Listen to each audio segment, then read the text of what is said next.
A fresh new year has begun, and if you're setting new goals for your business, it's extremely difficult to reach them without the right people on your team. And ZipRecruiter has transformed how you go about finding the right people. ZipRecruiter posts your job to over 100 of the web's leading job boards with just one click. Then ZipRecruiter actively looks for the most qualified candidates and invite them to apply. They even review every application to identify the top candidates, so you never miss a great match. That's why ZipRecruiter is different. Unlike other hiring sites, ZipRecruiter doesn't depend on the right candidates finding you. It finds them. No wonder 80% of employers who post on ZipRecruiter get a quality candidate through the site in just one day. ZipRecruiter, the smartest way to hire. Find out today why ZipRecruiter has been used by businesses of all sizes and industries to find the most qualified job candidates with immediate results. And right now, my listeners can post jobs on ZipRecruiter for free. That's right, free. Just go to ZipRecruiter.com/Stephen A. That's with a PH, not a V. That's ZipRecruiter.com/Stephen A. One more time to try it for free. Go to ZipRecruiter.com/Stephen A. with a PH, not a V. Hey there, I'm a glue stick, so I have one job. I glue kid stuff. So sorry for being jealous of Geico, who does a ton more, like give you 24/7 access to thousands of licensed agents. And Geico has been around for over 75 years and has a 97% customer satisfaction rating. While I've just got mediocre adhesive skills, Geico also has an award-winning mobile app. Uh-oh, arts and crafts time. No eating the glue stick. Miss Lydia! Geico. Expect great savings and a whole lot more. This is the Stephen A. Smith Show podcast. I'm Stephen A. Good afternoon, ladies and gentlemen. Good morning. Welcome to week 2 of the new edition of the Stephen A. Smith Show, coming at you right here on ESPN Radio. As I love to do every weekday from 1 to 3 p.m. Eastern Time.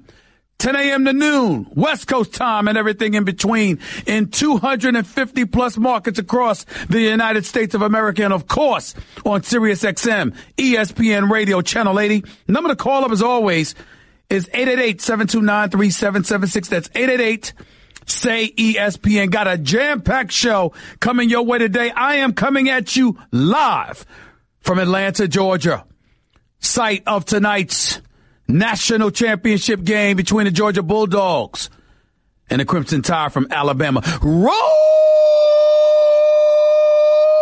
Tide! Obviously, you know who I'm picking to win tonight's game. We'll talk about that as the show progresses today. Of course, we will get into LaVar Ball and the news that he has made, talking about Luke Walton basically trying to get him fired.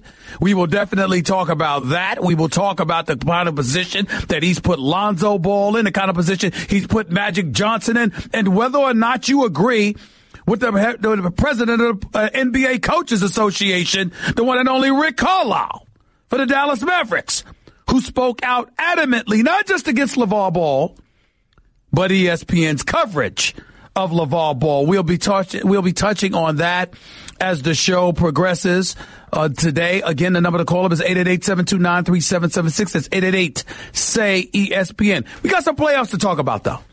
NFL playoff action to talk about, because I'm here to tell you something. The New Orleans Saints may be the favorites to win it all. We have to come to that conclusion. Now that the Rams wet the bed and ultimately they ended up not doing anything that we expected them to do. Todd Gurley ran for 101 yards and just 14 carries. I don't know why he had just 14 carries. I really don't know. Pharaoh Cooper, who's an all-pro, by the way, on special teams, and deservedly so. You talk about a petrified puppy. I mean, that's how he looked. Bobbled 2 kickoffs or punt returns. Almost lost 2 more.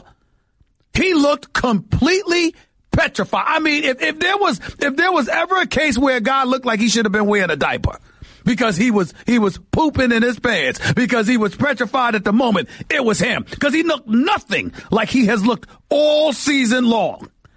I respect him. He's an all-pro. He's gifted. Mad respect to him. But Saturday night, he looked petrified. It's just that simple. And as a result, what we have is a situation with New Orleans handling their business against Cam Newton and the Carolina Panthers, with the Falcons taking out the Los Angeles Rams, We've got Atlanta going to Philadelphia next week. We've got New Orleans going to Minnesota next week. And I got news for you. It wouldn't surprise me at all if the NFC Championship was back in New Orleans, courtesy of the Saints hosting the Atlanta Falcons. It wouldn't surprise me. Because you got to show me, for me to believe that Case Keenum is going to beat Drew Brees. Now, obviously, it's the defense of Minnesota, which is big time, that would neutralize Drew Brees. Alvin Kamara, Mark Ingram, who got neutralized, by the way, running the football yesterday. But Michael Thomas is a stud. No wonder his Twitter handle is Can't Stop Mike. Michael Thomas is a bad somebody. And I don't know what else to say. I don't know what other superlatives to come up with about Drew Brees. He's just sensational. We're going to talk about Drew Brees, who threw for about 376 yards yesterday. Aaron Rodgers is a bad man. And we all know how great Tom Brady is. If we haven't been talking about Drew Brees enough, perhaps it's time.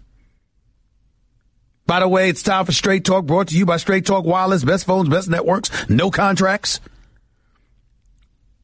It's just important that we not forget the greatness of Drew Brees. It's time.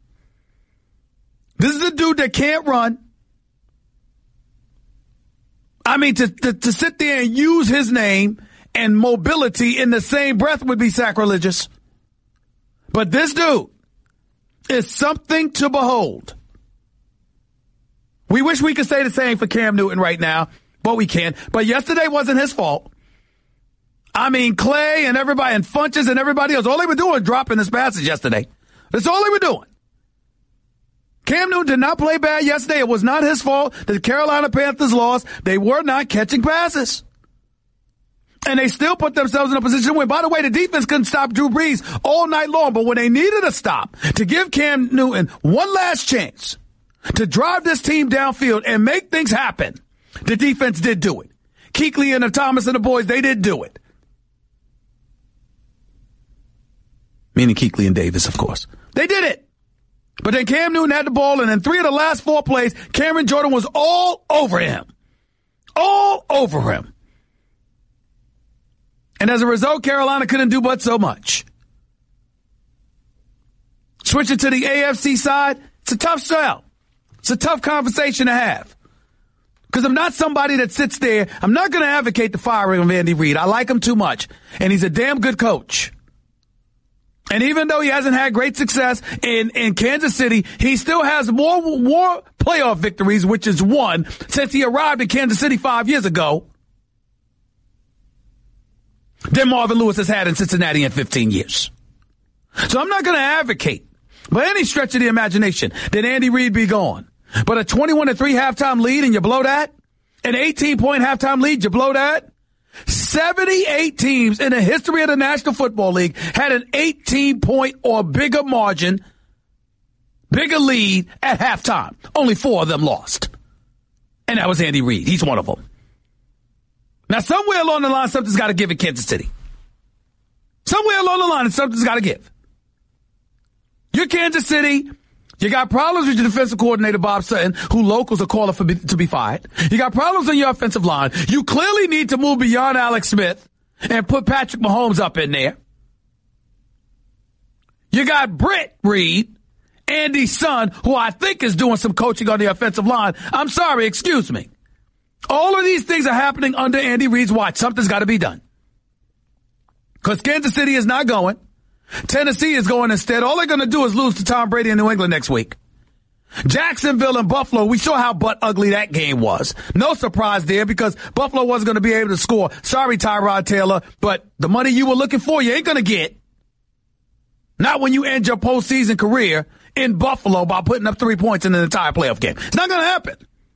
Even against an elite defense like Jacksonville, who I believe will have their comeuppance this Sunday when the Steelers avenge that 30-9 loss they suffered against Jacksonville last October 8th. So there's a whole bunch of stuff to discuss. I found myself incredibly disappointed with the Rams, though.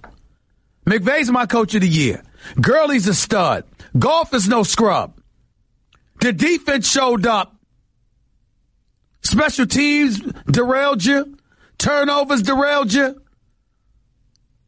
I just expected more. 74,000 people did show up to a game in L.A., by the way. That's newsworthy. That doesn't happen every day. It just doesn't. But that and then some is stuff to talk about. John Gruden getting $100 million. Nothing but the best to him. Love him. Good guy. Phenomenal football coach. Last 6 seasons coaching in the NFL, 45, 5th, and 51. 2 playoff appearances. We lost both games. Don't coach for 10 years and come back and get $100 million. And from what I'm hearing, it's incentives in a contract that'll drive that $100 million to $120 million. Really? I mean, damn. ESPN, can I get a job on Monday Night Football, please? My future will be bright, too. Get me a job on Monday Night Football, pretty please, with sugar on top. I don't need to be John Gruden. I ain't qualified on that level. But if you put a John Gruden type of football man in there with a play-by-play guy, could I be that third wheel? Yes, I can. I'm politicking for the job. Because you get that kind of job security, please. 10 years out of the business, come back, get $100 million. Guaranteed. With incentives to jump it to 120. Only in America, y'all. Only in America. 888-729-3776. That's 888-SAY-ESPN. I will get into all of that. Plus, I got to address this whole LaVar Ball situation. It is necessary. Make sure to tune in Sirius XM Channel 80. That's the ESPN channel on Sirius XM. Or the more than 250 plus markets across the United States of America that is now carrying the Stephen A. Smith Show. Check your local listings near you. Again, the number to call up is 888-729-3776. That's 888-SAY-ESPN. LaVar Ball and what he has done and what he has caused is up next. Plus, you heard what I had to say about the NFL playoffs. Plus, Georgia, Alabama for the national championship tomorrow night. All of that is on the docket and then some. Lots to talk about. So needless to say, don't touch that dial. You're listening live to the Stephen A. Smith Show, ESPN Radio. You're listening to the Stephen A. Smith Show podcast.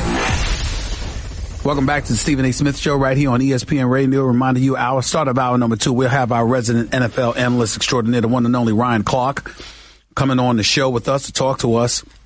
Not just about these NFL players, but I'll get his take for the national championship game tonight. He's an SEC guy, even though he went to LSU, and that they ain't playing in tonight's national championship game. That would be Georgia and Alabama. I'm coming at you live from Atlanta, Georgia, site of tonight's national championship game between the Alabama Crimson Tide and, of course, the Bulldogs from Georgia. I think it's going to be an epic matchup.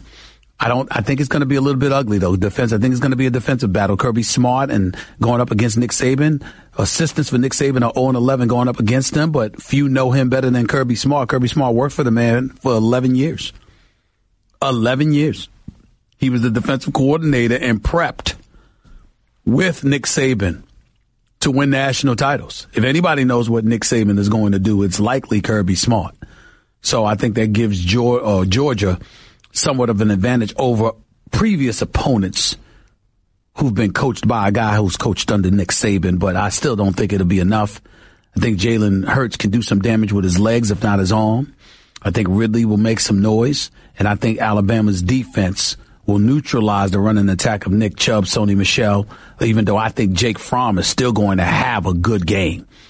I think it's not going to be some Deshaun Watson kind of performance, but I think Jake Fromm is going to put the world on notice that he's big time and he's coming, and he may have a very, very, very bright future on the next level. Number to call up, as always, is 888-729-3776. That's 888-SAY-ESPN. Got to switch to a particular subject that I must confess to you is a bit uncomfortable. Okay? There's no other way for me to say this. We heard what LaVar Ball had to say the other day about Luke Walton. Luke Walton is the coach of the Los Angeles Lakers. Luke Walton and the Los Angeles Lakers were recently on like a 9-game losing streak. Okay? And as a result, the Lakers have been taking some heat. We know that. But I do believe that what LaVar Ball had to say was beyond the pale.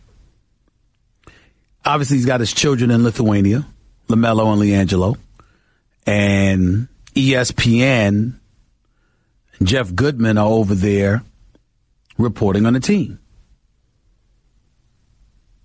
The subject somehow, while LaVar Ball is sitting down with Jeff Goodman, the subject turns to the Los Angeles Lakers and Luke Walton. And obviously it has to, because Luke Walton is the coach of the Los Angeles Lakers, and the biggest reason that the Ball brand, the Big Baller brand, is relevant is because Lonzo plays for the Los Angeles Lakers. If it wasn't for that, they wouldn't be relevant. But LaVar Ball decides to go in. He accuses the Lakers coach Luke Walton of having lost his locker room. And he says, quote, "You can see they're not playing for Luke no more. Luke doesn't have control of the team no more. They don't want to play for him," LaVar Ball tells Jeff Goodman. He continues, "That's a good team. Nobody wants to play for him. I can see it. No high fives when they come out of the game. People don't know why they're in the game. He's too young. He's too young. He ain't connecting with them anymore. You can look at every player. He's not connecting with not one player." That's what LaVar Ball had to say. And when you look at it, what makes it uncomfortable is the position one could imagine it puts Lonzo Ball in. If you're Lonzo Ball, you don't need this. But more importantly than that, if you're a Laker teammate or Coach Luke Walton, you know, maybe you don't suspect this, but you know what it must take for you not to entertain the notion of what Lonzo Ball is going home and telling his daddy? I mean, it stands to reason that LaVar Ball just said it of his own accord, that he didn't need to be prompted. He didn't need to be told anything, because it's not like the kids tell him anything. He tells them. But one could easily surmise that LaVar Ball was told this by Lonzo, and he's just the one that's going to speak out about it. Anyway, no matter how you slice it, Mavericks coach Rick Carlisle obviously had something to say about it, because he's the president of the NBA Coaches Association. And he went off not just about LaVar Ball, but about ESPN. No, do we have that sound?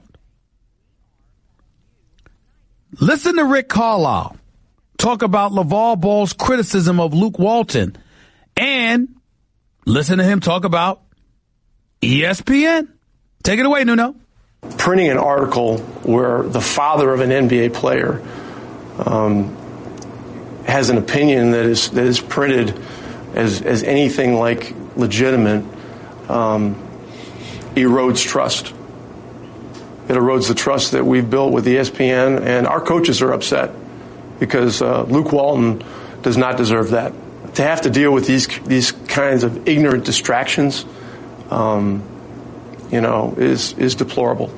They should look at their sources and do a better job of determining whether they have any merit or any validity, or are they just blowhard loudmouths? That's what I'm saying. You got that? In fairness to Rick Carlisle, just in the interest of full disclosure, Rick Carlisle and I spoke directly this morning. Rick Carlisle and I go back more than 20 years in my years of covering the NBA. I have profound respect for this man. Got a lot of love for him, too, because I know him on a personal level. He and I respectfully disagree on this. Reading the National Basketball Coaches Association statement on an article by Jeff Goodman on Coach Luke Walton and the Lakers, this is what Rick Carlisle and the Coaches Association had to say. ESPN and the Walt Disney Corporation have long served as a trusted partner of the NBA and the greater NBA family. NBA coaches have valued this relationship with ESPN. They have willingly contributed to the network's broadcast by participating in quote unquote wired segments during games and agreeing to meet with broadcasting crews in advance of games. These meetings provide crucial access and information that enhance the broadcast for viewers. This access has been granted because ESPN has always treated coaches fairly, objectively, and with respect. Yesterday's article by Jeff Goodman of ESPN.com regarding Luke Walton was a salacious, one-sided story lacking journalistic integrity. The article attacked Coach Walton on the basis of one person's unsubstantiated opinion. The story failed to provide quotes or perspectives from any players or from Lakers management, either named or unnamed, verifying the claims made in the story. The article lacks any of the basic fundamental benchmarks and standards of reliable journalism. It is reprehensible and insulting both to our coaches and to the standards of ESPN. Luke Walton is working to develop an improving young LA Lakers roster, which takes years. Luke is an excellent young coach who proved himself in 2015 when, in Steve Kerr's absence, he led the Golden State Warriors to a record of 24-0 to start the season, which has never been done. It is regrettable and troubling that ESPN was willing to provide a megaphone for a player's parent anytime he wishes to share his personal opinion.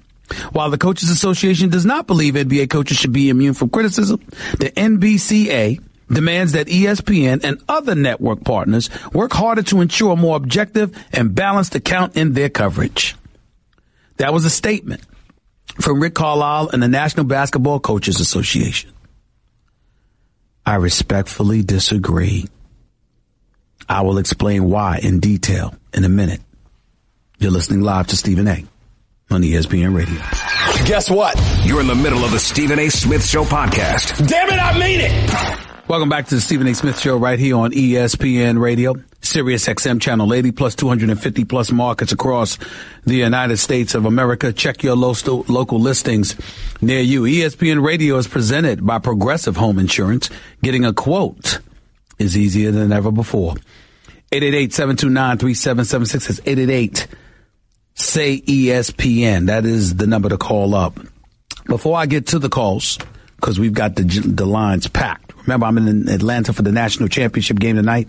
Georgia Bulldogs, Alabama Crimson Tide, Nick Saban versus Kirby Smart, national championship on the line. Want to get back to the National Basketball Coaches Association's comments about Jeff Goodman's report on LaVar Ball and what he had to say about Luke Walton. He's young. Pretty much doesn't know what he's doing. He's lost the players, et cetera, and Rick Carlisle and the NBA Players Association to reiterate the quote that Rick Carlisle and the National Basketball Coaches Association, to highlight what they wanted to say.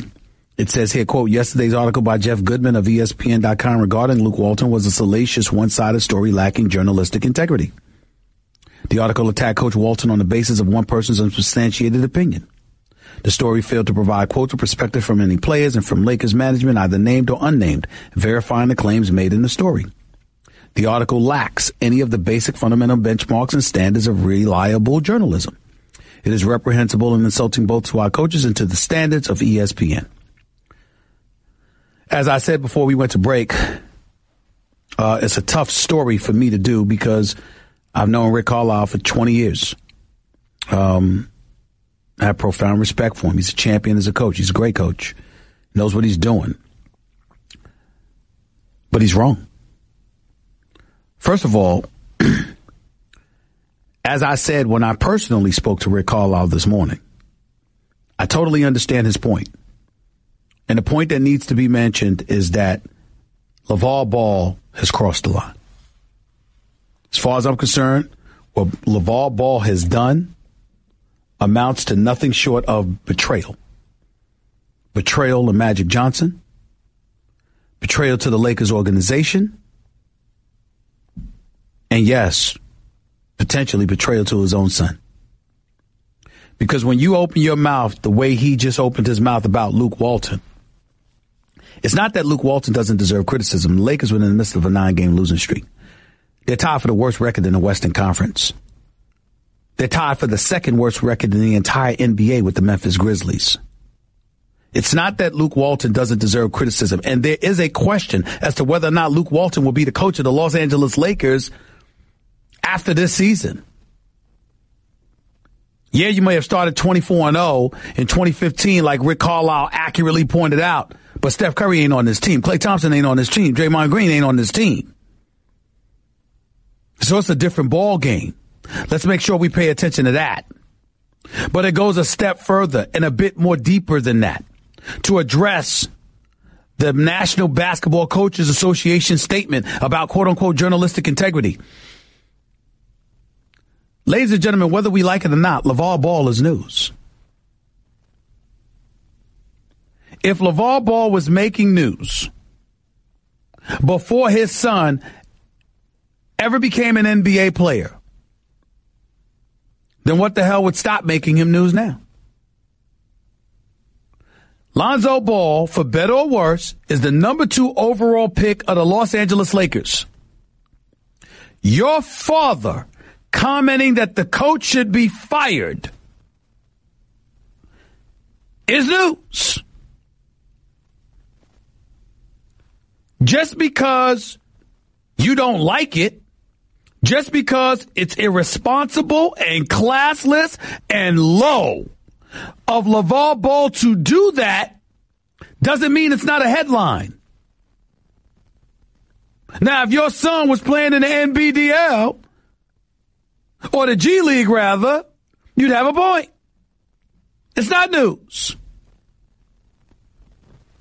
But LaVar Ball's son is the number 2 overall pick in the NBA draft who happens to be playing for the Los Angeles Lakers. Who goes on the record, quote, and basically says, well, Luke Walton needs to go. That is a horrible thing to say. It is incredibly irresponsible of him to say it. It's wrong, in my opinion. But there's no denying that it's news, which is what I told Rick Carlisle. Now, Rick Carlisle labeled it ambulance chasing to some degree. I understand where he's coming from. Because LaVar Ball is the modern-day version of a train wreck as it pertains to the sport of basketball. He has said outlandish things about everybody. His son would be better than Steph Curry. They'd be better right now if his son was the point guard of the Warriors instead of Steph Curry, even though they're the reigning defending champions. He'd beat Michael Jordan in a one-on-one. Charles Barkley, too. And oh, by the way, in this same statement, he articulated that LeBron James is definitely coming to L.A., and that all we need is LeBron James, Lonzo, and one of my other sons, LiAngelo. That's what he said. We all know how ridiculous and asinine that statement is. Of course he's wrong.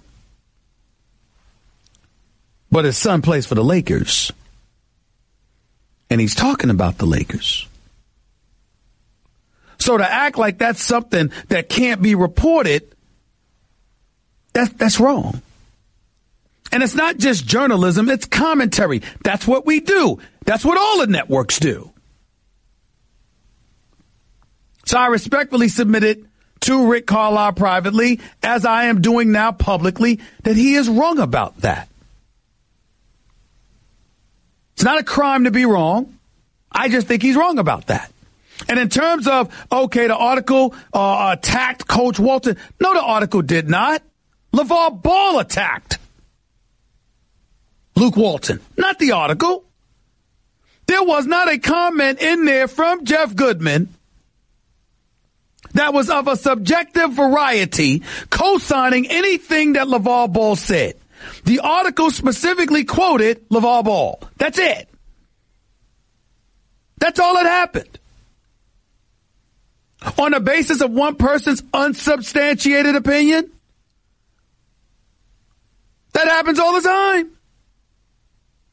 Somebody says something. They just make a blanket statement. They don't substantiate it with quote-unquote facts per se. Well, here's one.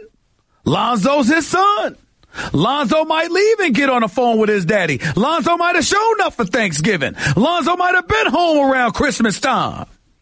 They might have had a conversation about Luke Walton. We don't know. But one can surmise.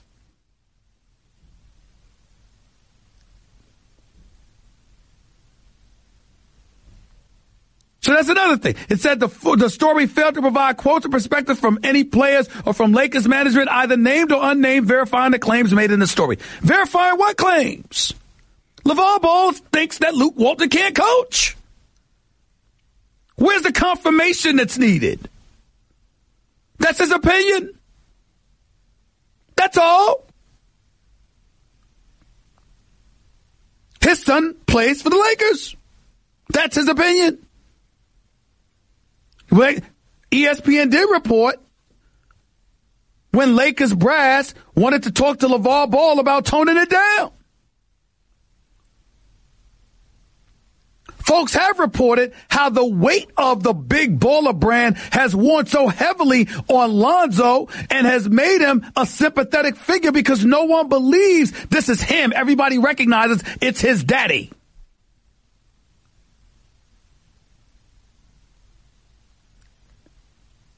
But you got to say so.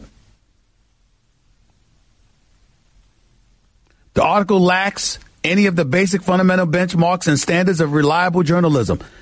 Quoting somebody directly, how much more reliable can you be? It is reprehensible and insulting both to our coaches and to the standards of ESPN. Rick Carlisle, with all due respect, taking it a bit personal. LaVar Ball is wrong and was classless. But it's his opinion. He's the father of the starting point guard for the Los Angeles Lakers, talking about the head coach of the Los Angeles Lakers. Sir, that makes it news. It's neither reprehensible or insulting to the coaches. It's reprehensible and insulting that LaVar Ball would gumption up the nerve to say such a thing. Luke Walton has a chance to prove him wrong with at least 40 more games. Good luck with that. 888-SAY-ESPN. It's 888-729-3776. Your phone calls and more before Ryan Clark comes up to start off hour number 2 about the NFL playoffs. You are listening live to the Stephen A. Smith Show, ESPN Radio. Guess what? You're in the middle of the Stephen A. Smith Show podcast. Damn it, I mean it! Get instant gold status at Shell. Join the Fuel Rewards program at fuelrewards.com/gold. 888-729-3776, 888-SAY-ESPN. Remember, hour number 2 is up next in a few minutes. We'll have Ryan Clark, our NFL analyst extraordinaire. He'll be on the line with us.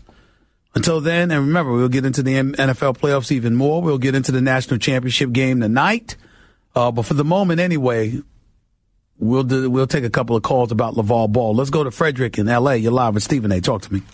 Hey, what's going on, Stephen A? I was just wanted to say it really didn't really shock me that you had issue with what Rick Carlisle said. Anytime someone says anything about the media, you kind of take it personally. I'm 100% on board with Rick Carlisle.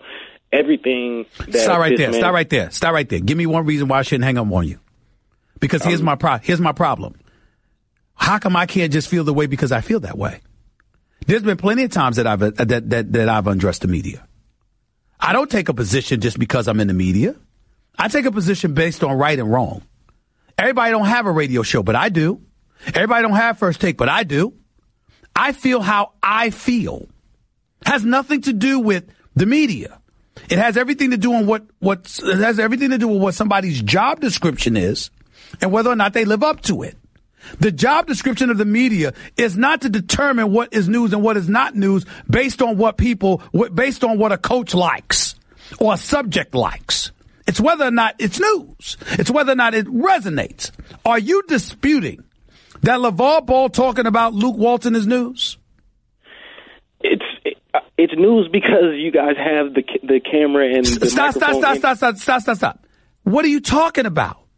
LaVar Ball's son is the point guard of the Los Angeles Lakers. He thinks the man should be fired. If you were in the media, would you quote him saying that Luke Walton should be gone?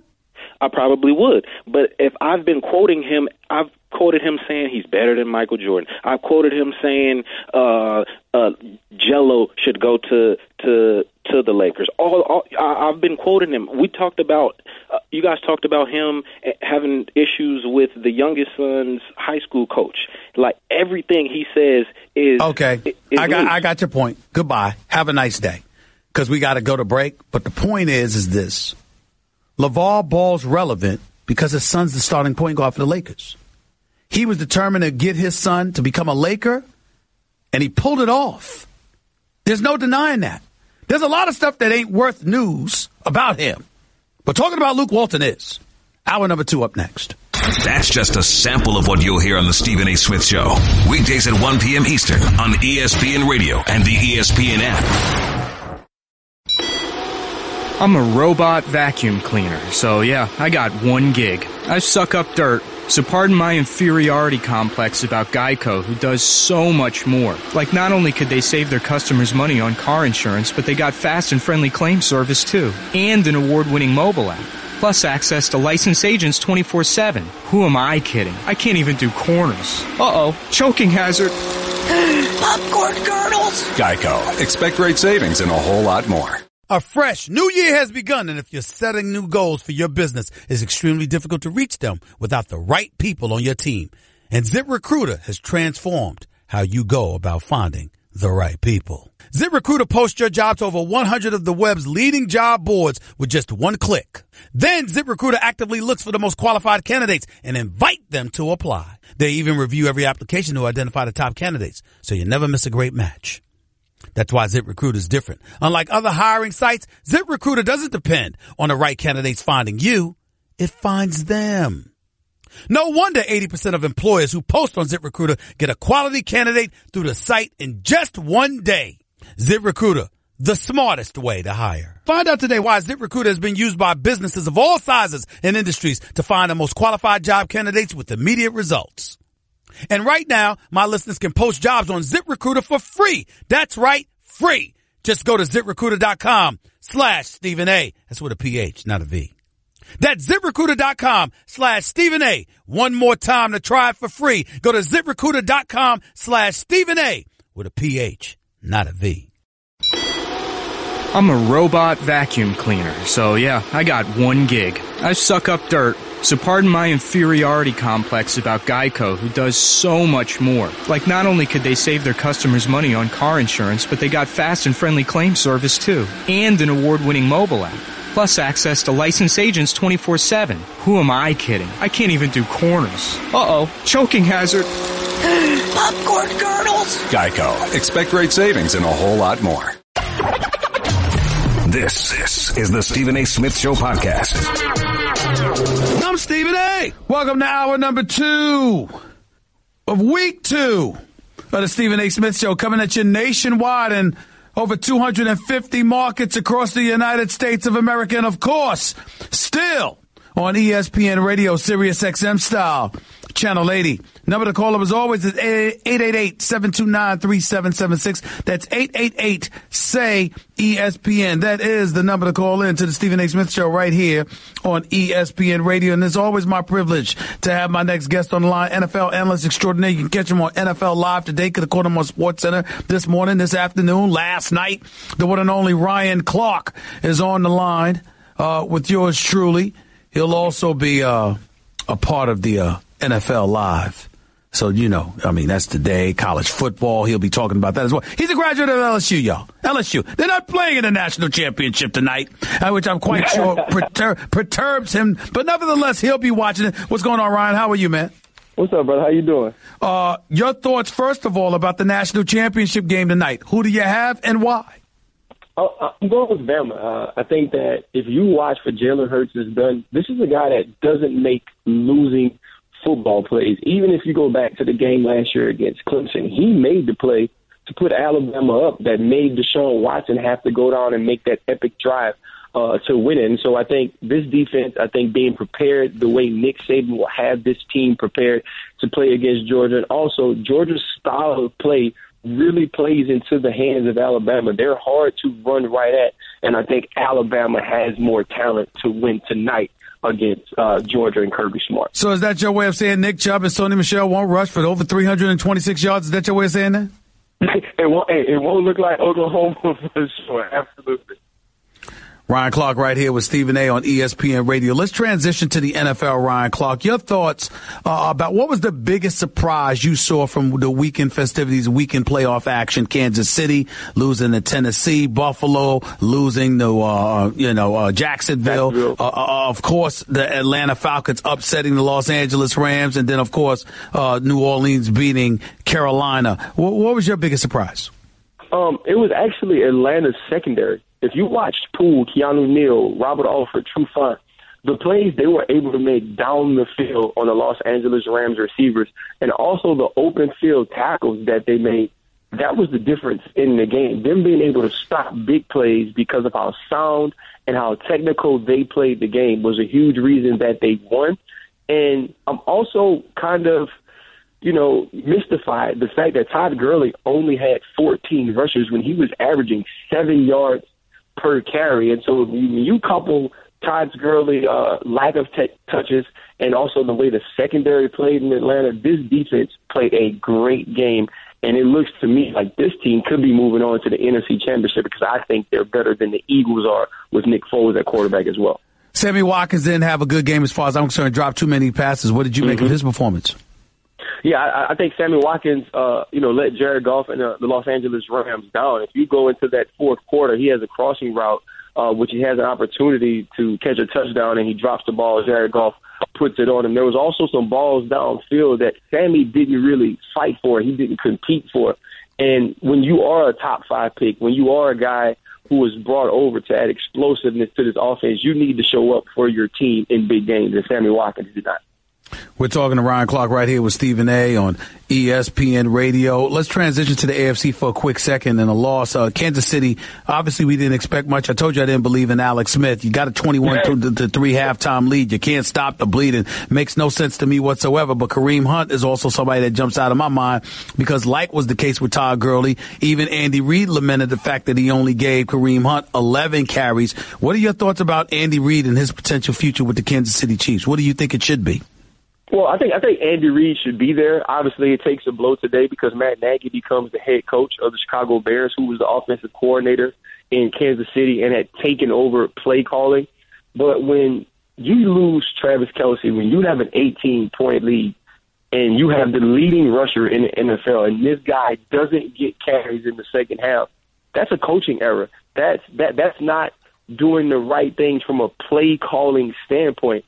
And that's a huge reason why the Kansas City Chiefs lost. I mean, you can point to other things, and I know you say you don't believe in Alex Smith. But when you're up 21-3, when you're up 21-3 and you don't give the ball to Kareem Hunt, that's on the coaches. That's not Alex Smith.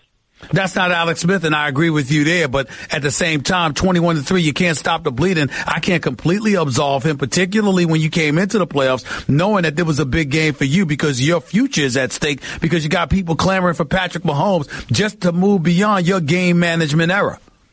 Right, well, listen, I know, and you know that when they went and got Patrick Mahomes this offseason in the draft, that Alex Smith's days were numbered, whether he would have taken this team to a Super Bowl or not. But you can't blame this loss on Alex Smith. You can't blame a lot of the woes that they had this season when they had that lull in the middle of the season on Alex Smith. And I know many people will want to. They would say he's a game manager. He's a guy that hasn't won football games.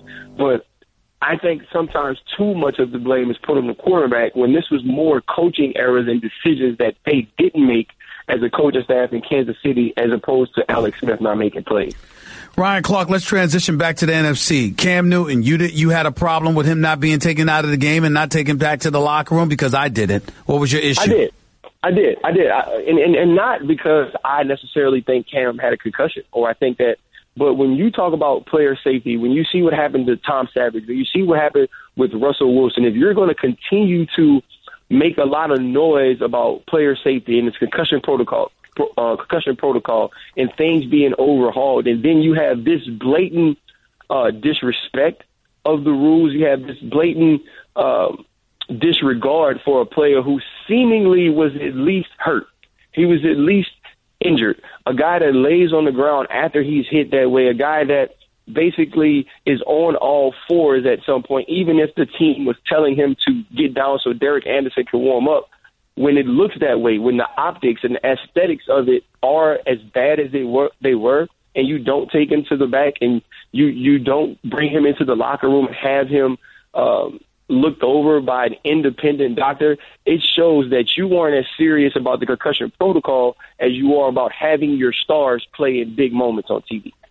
Ryan Clark right here with Stephen A. on ESPN Radio. ESPN Radio is presented by Progressive Insurance with more than 30 unique coverage options available. Progressive knows small business. Learn more at progressivecommercial.com. Let's stay with the NFC because I'm looking at Atlanta right now, and I got to confess to you, listen, I'm no fan of Nick Foles. When Carson Wentz went down, I still believed, however, looking at the Philadelphia Eagles, the way they were playing collectively, the way everybody else was chipping in and stepping up, Nick Foles could at least manage you to a Super Bowl appearance. Then he's wet the bed over the last 2 weeks. I don't like the way he has looked at all. Your thoughts about your expectations for this week's matchup between the Atlanta Falcons and the Philadelphia Eagles at Lincoln Financial Field? I mean, you're right to be concerned. If you look at the way Nick Foles has played ever since that last couple of drives against the Los Angeles Rams, he's not playing winning football. He's turning the ball over. This team is not moving the ball at the clip that they were with Carson Wentz, and nobody expected him to be Carson Wentz. But just like you, I expected him to be serviceable. I expected him to be a starting NFL quarterback caliber player, and he has not. And going against the Atlanta Falcons, who are experienced, who are hitting their stride, who are hitting their peak right now, they should be underdogs. And Vegas has it right, and I think the spread is right. I expect Atlanta to go in and win, especially if this defense that flies around plays the way it has down the stretch of the season. I think the Eagles are in for a very, very long day. What are your expectations for New Orleans and their visit to Minnesota?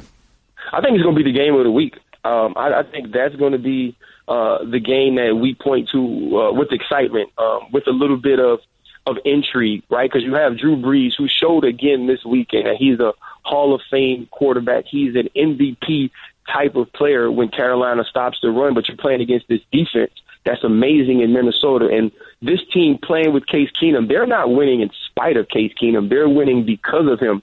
I think the Minnesota Vikings pull it out. I think it's going to be a tough game. I think it's going to be a game that goes down to the wire. It won't be like the game in week one, but Case Keenum makes enough plays. This defense puts enough pressure on Drew Brees, able to rush forward, play zone on the back end. This team is primed and ready to actually host a Super Bowl game and play in it as well. I said, to me, I look at the game of the week being the Steelers versus the Jacksonville Jaguars. I don't expect Ben Roethlisberger to throw 5 interceptions against this team as he did last October 8th. I don't expect Le'Veon Bell to only get 15 carries. Obviously, I don't expect Antonio Brown to have 10 receptions for 157 yards either, but I certainly don't expect Leonard Fournette to run for 181 yards. I'm not nervous about this game at all. Shall I say the same for you, or do I hear a bit of nervousness in the voice of Ryan Clark, former Super Bowl champion with the Steelers? What is it? I was a little nervous. I'm a little nervous about the defense, but Blake Bortles takes that away for me. When you watch how Blake Bortles has played the last 3 weeks, especially what you saw from him yesterday, not being able to complete short passes, which they were trying to scheme to give him easy throws, that doesn't scare me. Obviously, this defense is the real deal. They had 5 interceptions against Ben Roethlisberger, 2 for pick 6. In that game, but Ben says he wants to show that he's not that quarterback, and I think we know that. Le'Veon Bell will be huge in this game. He's a guy that'll run the ball and get a lot of touches, but they've had other players come along in Antonio Brown's absence that weren't playing as much of a role at the time they played Jacksonville. So I think that the Steelers win. I think it'll be a good game. I think defensively Jacksonville will show up, but when you give me Blake Bortles or Ben Roethlisberger, I'm going with Ben every time. Last question before I let you get on out of here, transitioning to college just for a second. You know, we talk about these quarterbacks, Josh Rosen out of UCLA, Sam Darnold out of USC, Baker Mayfield out of Oklahoma. Now we learn Lamar Jackson out of Louisville. Last year's Heisman Trophy winner is entering the NFL draft. What kind of future do you see for him on the next level? I think Lamar Jackson can play. I'm very impressed. I think he has a ton of arm talent, very much like Michael and what he can do running, obviously, but also in the way that he can pass the ball. He's going to need to be coached up. He's going to have to get acclimated to the NFL game and the tight windows you have to throw it in.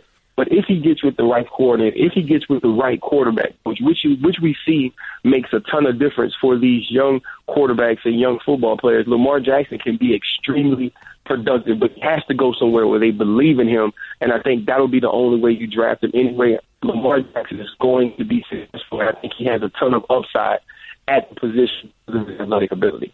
Well, let me just say this, Ryan Clark. Don't go hide on when I'm looking for you this week, and the Steelers better not mess up. That's all I know. So I'm going to be looking for you. I tried to tell Louis Riddick that the Rams were going to mess up because of their inexperience, and it happened. But the Steelers, I don't think they'll let me down. Just make sure you ain't hard to find. Yes, Take it easy. Ryan Clark, NFL analyst extraordinaire for ESPN, right here with Stephen A. on ESPN Radio. 888-729-3776. That's 888-SAY-ESPN. Back with your calls and more in a minute. Stephen A. live from the site of the national championship game, Atlanta, Georgia, the ATL. Georgia, Alabama going up against one another for the national title tonight. And I'm in the house. More of that to come in a minute. You're listening to the Stephen A. Smith Show podcast. Lots of stuff to get into over the next 40 minutes or so right here, the Stephen A. Smith Show, coming at you in over 250-plus markets throughout the United States of America. And, of course, nationwide, Sirius XM style, ESPN Radio, Channel 80. Number to call, as always, is 888-729-3776. That's 888-SAY-ESPN. We're getting into the national championship game, the NFL playoffs, and, of course, LaVar Ball's comments about Luke Walton's and the National Basketball Coaches Association retort to his diatribe. Not just about LaVar Ball, but about ESPN. Let's get right to it. Let's go to Carlton in Tampa. You're live with Stephen A. Good afternoon, Carlton. Good morning. How are you, buddy? I'm good, but ESPN has officially jumped the shark as of this morning. And I'm going to tie it into both the LaVar Ball issue and you and Max Kellerman's commentary this morning, lionizing Cam Newton and ripping Alex Smith, okay? Go ahead. So as far as LaVar Ball, Stephen A., you would be right if Goodman, in his article, had any balance whatsoever. All he did was provide a forum for the absolute nonsense coming out of LaVar Ball.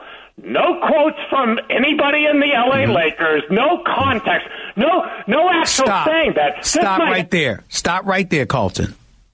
Is it the first time in all your years of watching sports that you have ever seen an article written where somebody simply had a comment going off about somebody else? Because I can give you one off the top of my head. It was an entire LaVar Ball diatribe about anything and everything. No, Carlton, you have to answer my question. I remember a time when Kobe Bryant went off on Shaquille O'Neal, and that was the entire article. That night, we spoke to Shaquille O'Neal. The next day, we spoke to Shaquille O'Neal. The next day, we spoke to Phil Jackson, and we got responses. But all that article was Kobe Bryant going off about Shaquille O'Neal years ago.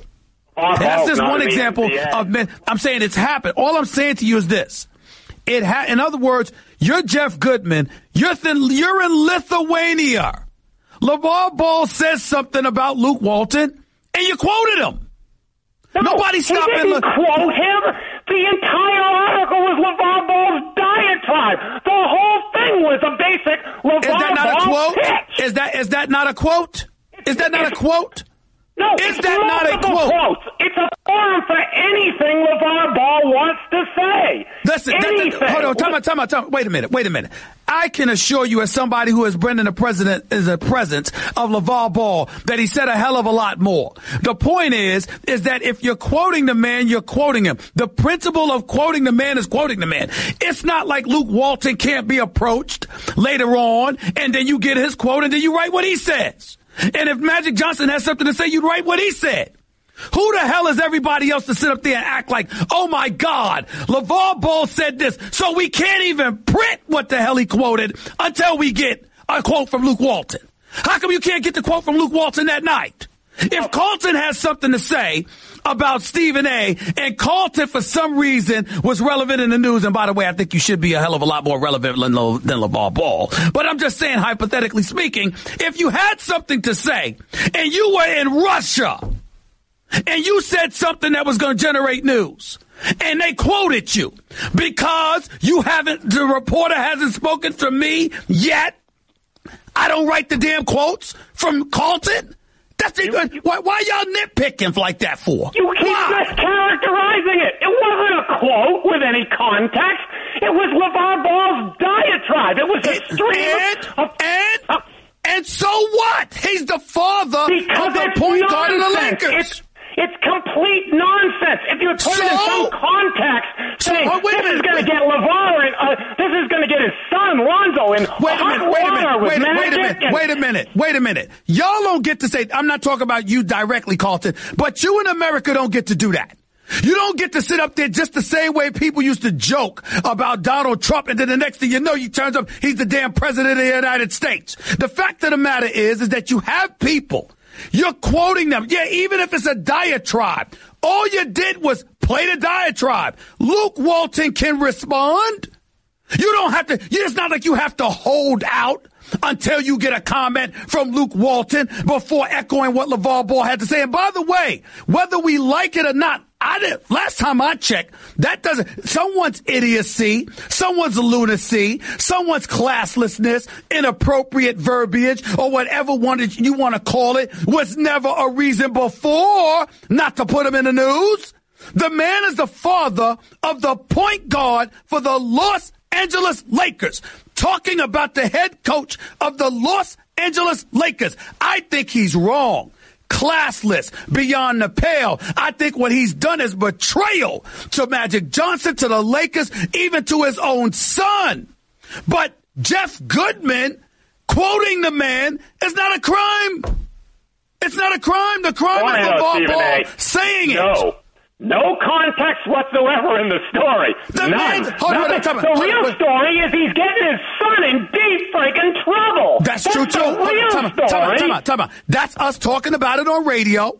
We're going to talk about that on television and beyond. There's nothing that's stopping us from doing that in the moment. And all in terms of context, if the man is saying Luke Walton's lost the team, this guy can't coach. He doesn't need to be coached. He doesn't need to be the coach of the Lakers. Lakers got tied for the worst record in the Western Conference. Now, I don't think that's Luke Walton's fault entirely, but they lost 9 straight. They got the worst record in the Western Conference. Lonzo Ball hasn't been anything compared to what was expected of him, at least at this point, even though he's been coming on as of late. Some people would say that is context. I don't, but some people would say that. The point is, there's nothing wrong with quoting the man's diatribe about Luke Walton. It's not like Luke Walton and the Lakers don't get to respond. That's all I'm saying. Nonsense on your show today with Max Kellerman about Cam Newton and Alex Smith. Alex Smith was the #1 highest-rated quarterback in the NFL this year. Cam Newton, by the way, was 24th. Alex Smith had the second highest yards per good old check down, had the second highest yards per attempt in the NFL this year. Cam Newton was way down. Cam Newton has a lifetime completion ratio of 58.5%. Alex Smith completed over 67% of his passes this year. And all you guys did was lionize Cam Newton.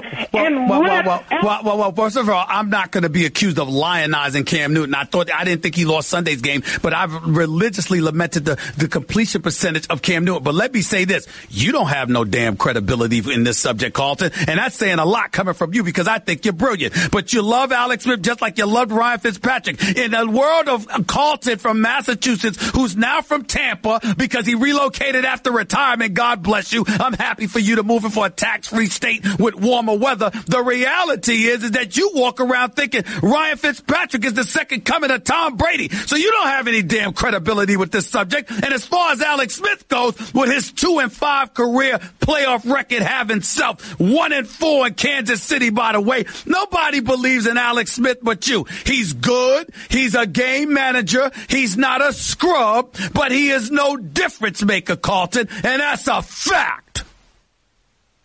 Rating in the league this year, Stephen A. Who cares? Who cares? Don't just give me numbers. Don't you just call up here just giving me numbers. You have eyes. You've got 20/20 vision. You know what an eye test is, and you know good and damn well Alex Smith ain't the answer, which is why Kansas City is about to move beyond him and get Patrick Mahomes. There's dudes that are made for September through December, and come January, they might as well be sitting on a couch watching the game like you and I. And Alex Smith is one of those people. That's right, I said it, and you know it. Have a nice day, Carlton. I'll deal with you tomorrow. People get scared of Carlton. I love him. So there's no reason for me to be scared of him. But damn it, he's wrong here.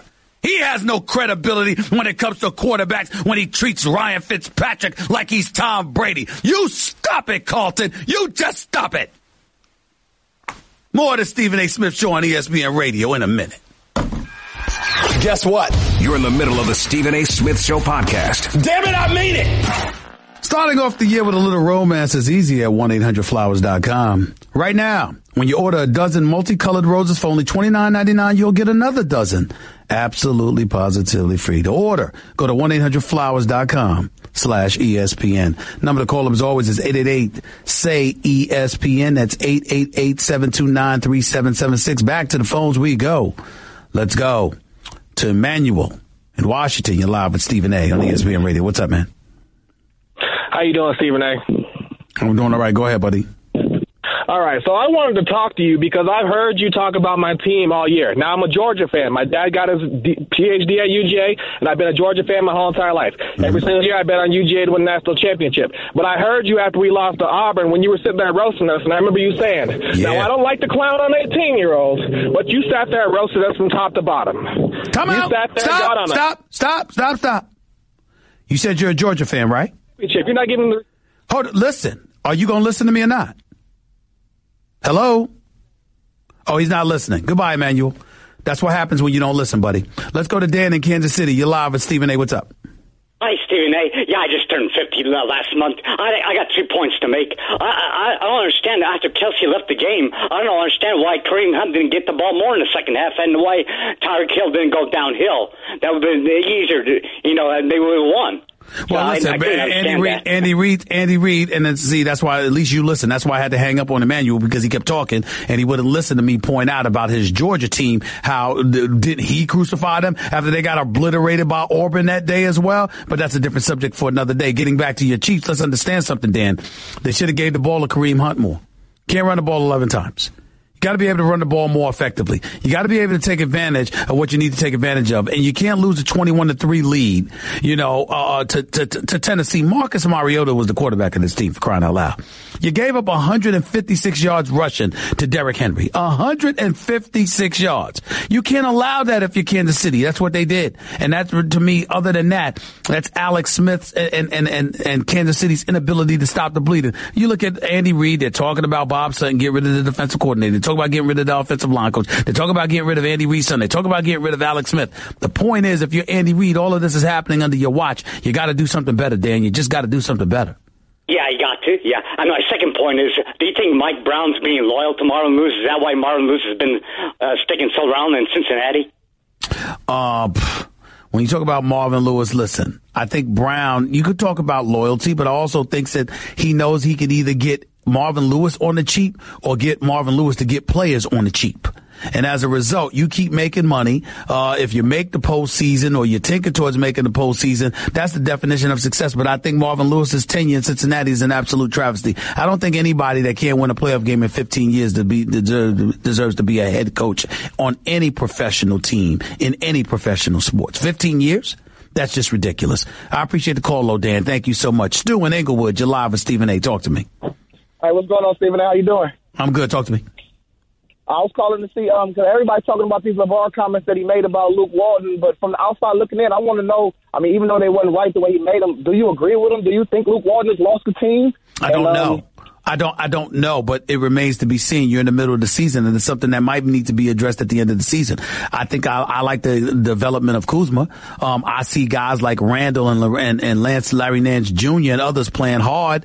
I see Lonzo Ball getting better and better. So when I'm looking at Luke Walton, again, am I high on Luke Walton? I can't be at this particular juncture because he's given me no reason to be. But I also recognize how young of a team they are, how they're devoid of veteran leadership, and you combine that with the fact that Luke Walton is young himself, and it's relatively predictable what's happening. What I will say is that Luke Walton needs to be mindful of is the fact that neither Magic Johnson nor Rob Pelinka hired Luke Walton. That was a Jim Buss and Jeannie Buss hire. So now that Magic Johnson is running the show, it's entirely plausible that Magic Johnson may decide to go in a different direction at the end of this season. We don't know, but I do know this much. LaVar Ball certainly didn't make it any easier, because now you're in one of those situations where if Magic Johnson decided to make a change, you'd have people out there intimating that LaVar Ball is the one that stoked the flames or provoked it. And LaVar Ball would definitely try to take credit for it if you're looking at, if you pay attention to his personality, which is not a good thing for Magic Johnson. It's not a good situation for Magic Johnson to be in. So all around, it's just a bad look right now for the Lakers. Right. Okay, Stephen A. Appreciate your answer, man. Thank you. Take it easy. JP in Brooklyn, you're live with Stephen A. Talk to me, buddy. How you doing? Happy New Year's, baby. This is the first time we talked since New Year's, and I'm happy to hear from you. Thank you. You're doing an excellent job. Now, Stephen, one big point. Say, for instance, Nick Saban wins the national championship. Why should he stay? Why not go to the league?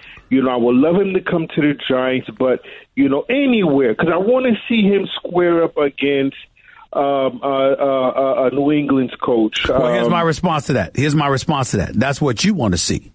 That might not be what Nick Saban wants to do. And if there's one thing that's undeniable, he's earned the right to do what he wants to do. At Alabama for 11 years, his record is 131-20. That's an 86.8% winning percentage. In terms of bowl games, his record is 8-4. At Alabama. So we're looking at him right now. The guy's got 4 national championships, 5 overall, 4 at Alabama. You got to give credit where credit is due and just say, listen, would I like to see Nick Saban prove himself on the NFL level? Sure. Just like I'd like to see Gino Auriemma prove himself in male sports and collegiate basketball. But guess what? The level of dominance that they've established, maybe they're comfortable with that. See him, in a Giants uniform or in an NFL period. Right. Him, coaching an NFL team. Another question I have for you real quick.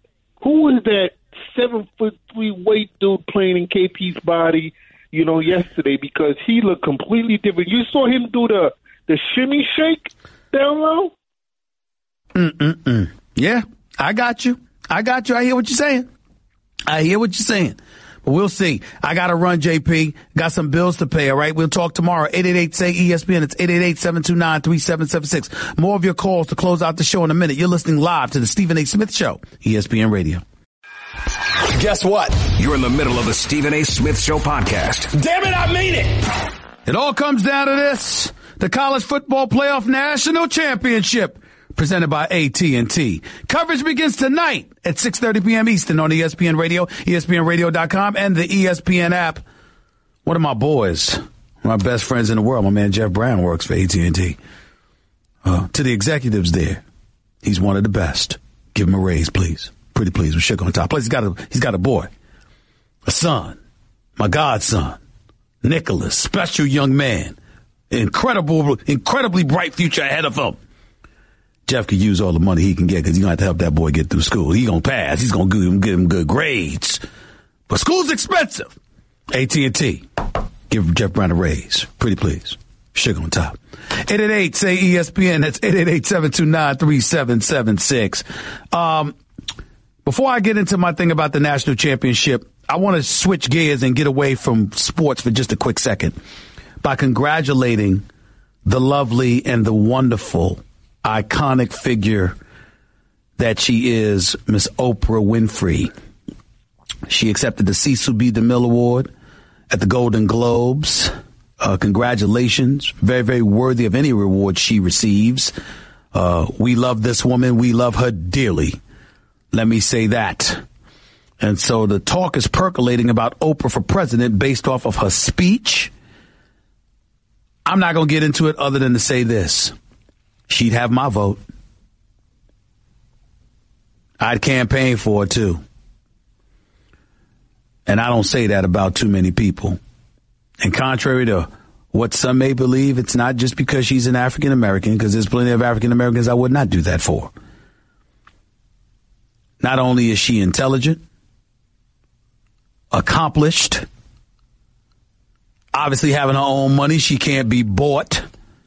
That certainly helps. But her career, if not her life, has shown that she cares about the less fortunate amongst us all, and that she would think about folks far more than she would think about herself. And I think when you're thinking about a leader, you want someone like that. When you're thinking about potentially the first woman to become the president of the United States of America, you want someone just like that. I don't know if she needs it or she should want it, because Lord knows they're going to be invasive and try to get all into your personal life and your personal business. And Oprah will not hesitate to shed some tears. As strong of a woman as she is, she cries like a lot of folks do. And you know how people interpret that in the world of politics. But I will tell you, the country would be a better place if we had her as the leader of the free world. She'd have my vote. Anybody up running against her need not even apply for this vote. I'd vote for Oprah in a heartbeat. I just wanted to mention that. Gary in San Antonio, you got 30 seconds. Go. I just wanted to say, as far as LaVar, I don't agree with everything he says, but as far as like the Lakers go, if you look at them, I mean, they play two different styles of basketball just inside the game. I mean, so I don't even think he should be our coach too much longer anyway. I mean, Mike Brown, you see how quick he got hooked, and that was just going 1-4. So how he's still the coach, I really don't know. Maybe it's his sachet. Last thing, just want to say, appreciate the picture you took with me outside of Fort Worth last year. Just framed it the other day. Appreciate it, man. I got to go. I appreciate it. Thank you so much. Probably right. Good points about Luke Walton. Can't deny that. As it pertains to tonight's national championship game, I am here in Atlanta. I'm going with the Tide. Roll Tide. I think Nick Saban and his defense, despite the fact Jake Fromm will have a good game, it won't be a monster game like Deshaun Watson had last year. That's what will be needed to beat Alabama. It will not happen. Alabama 31, Georgia 20. Peace and love. That's just a sample of what you'll hear on the Stephen A. Smith Show. Weekdays at 1 p.m. Eastern on ESPN Radio and the